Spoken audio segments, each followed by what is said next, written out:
Ladies and gentlemen, welcome to the Stone Zone, the place where I blabber about Japanese cartoons. So Dr. Stone started off with Taiju being the main focus of the story. He's the one who is about to propose to Yuzuriha, he's the first one to be shown getting unpetrified, and the beginning of Dr. Stone was from Taiju's perspective. When I first watched it, I assumed that Taiju and Senku would both be protagonists of Dr. Stone, and that they would work together as brain and brawn to get back to the modern world. What I didn't know at the time was that quirky hair meant anime protagonist. And that's exactly what I'm going to be uncovering today.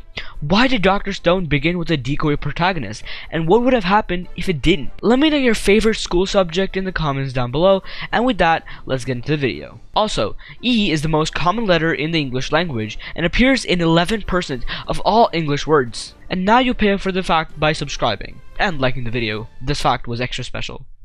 There are most probably many reasons why Inagaki started Dr. Stone off with a decoy protagonist, but I will be going over 3 of them in this video. The first reason is that Taiju follows the normal protagonist formula like power of friendship, super kind and trusting, never give up, etc, etc. The usual shonen crap. Taiju has a much more natural reaction to waking up after 3,700 years of being petrified, whereas Senku easily and quickly adapts to the situation, and this is something that usually doesn't happen in shonen anime. Take Re:Zero for example.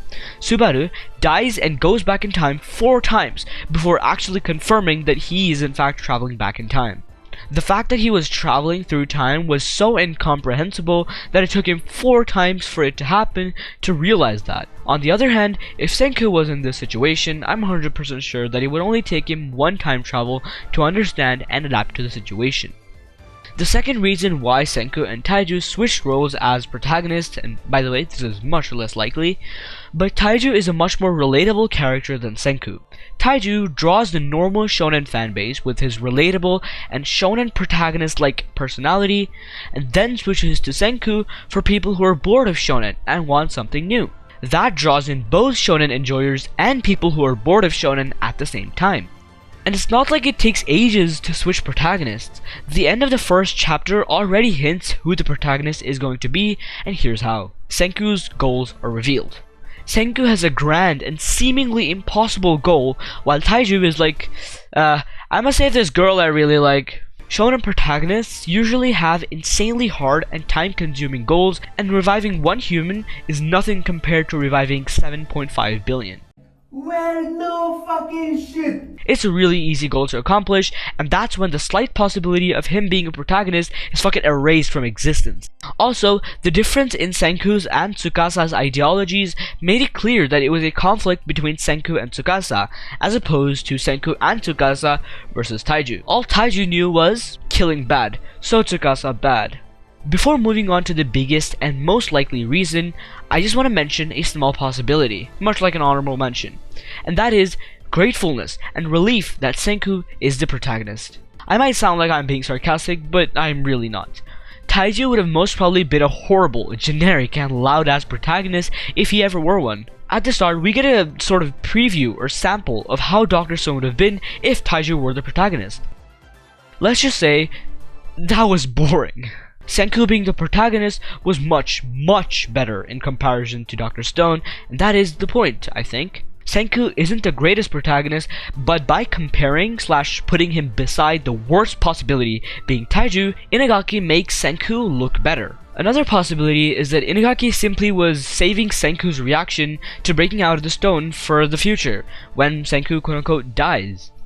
Moving on to the final possibility, Inagaki's editor has in fact stated why we were shown Taiju's perspective at the start of Dr. Stone in the editor's comments.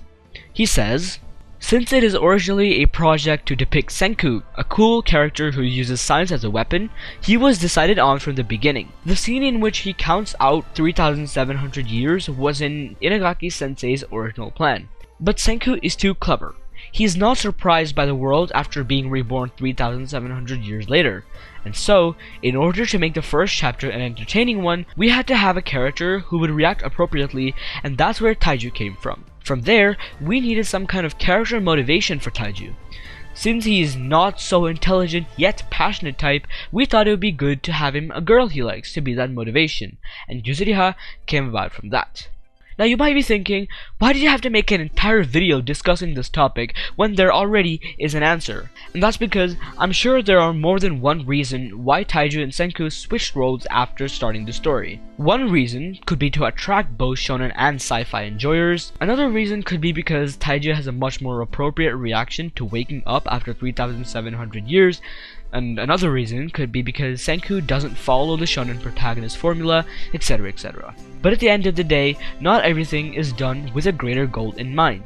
Starting Dr. Stone with Senku would most probably not change how I view this series at all, and I seriously doubt it would impact the story at all. According to the editor, they wanted to make the first chapter an entertaining one by using Taiju, who has an appropriate reaction, but I feel like it wouldn't be boring to see Senku's reaction, even though it would be abnormal. So in the end, it really didn't matter who the initial protagonist was in my opinion, so let me know your opinion on this topic in the comments down below. Thank you so much for watching this video, like and subscribe, okay bye.